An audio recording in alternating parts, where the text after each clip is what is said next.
Welcome back to the channel. Welcome back to the vlog. This evening we are making venison smash burgers.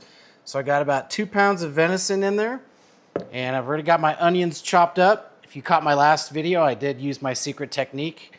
As you can see, no tears falling from the eyes. It worked well.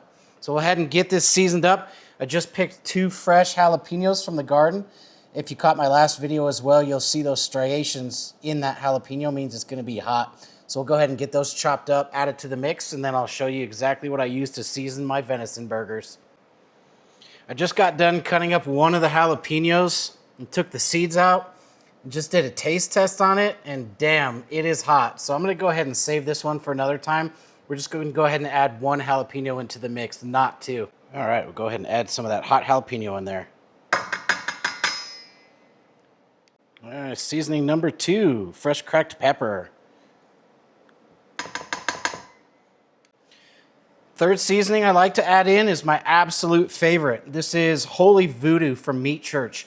If y'all haven't checked out Meat Church or their entire line, I would highly suggest going on over to their website. You can also find it on Amazon. You can find it at Ace Hardware, really anywhere.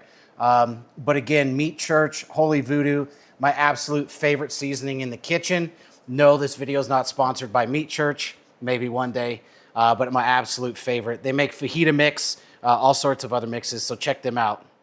All right, again, with that Holy Voodoo by Meat Church, go ahead and add that in. Perfect. I also like to add in a little bit of Tony Chachere's, just a little bit of Creole. Let's go ahead and toss a little bit of that in there. Perfect. I'm sure I'll get questions about why I add all the seasonings before I make the patties. I like to get all the flavors nice and deep into the meat, and then I'll put a little extra seasoning on top. Not too much, so I don't make it too salty, but I like to add it in there and then really mix it all up together when I do form the patties. And last ingredient, I like to go ahead and put a little bit of minced garlic in there. So about a tablespoonful, go ahead and dump that in there, and then we'll go ahead and get the patties mixed up. There we have it. We'll go ahead and get that all mixed up and start forming some nice little patties. Oh yeah, check that out. About to put these bad boys on the grill. You already know, before I get my meat going, I like my buns nice and crispy. All right, sorry for the lighting. The sun decided to go down here in the beautiful state of Colorado, but I got my own yones going there on the left and got all my burgers just put on there. Go grab some parchment paper and come on back and get these boys smashed. Alrighty, so we got our parchment paper. We'll go ahead and put that on our burgers and give them a nice smash.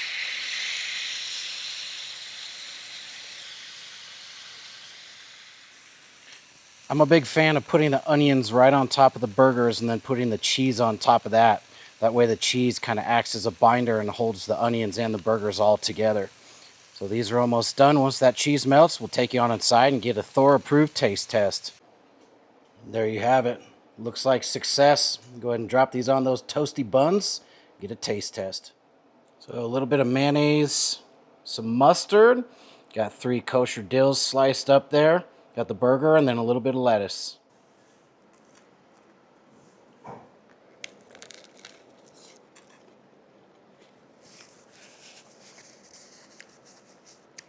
That's awesome. One last test.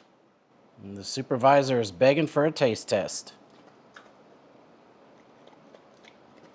Whoa, there you have it. Must be Thor approved.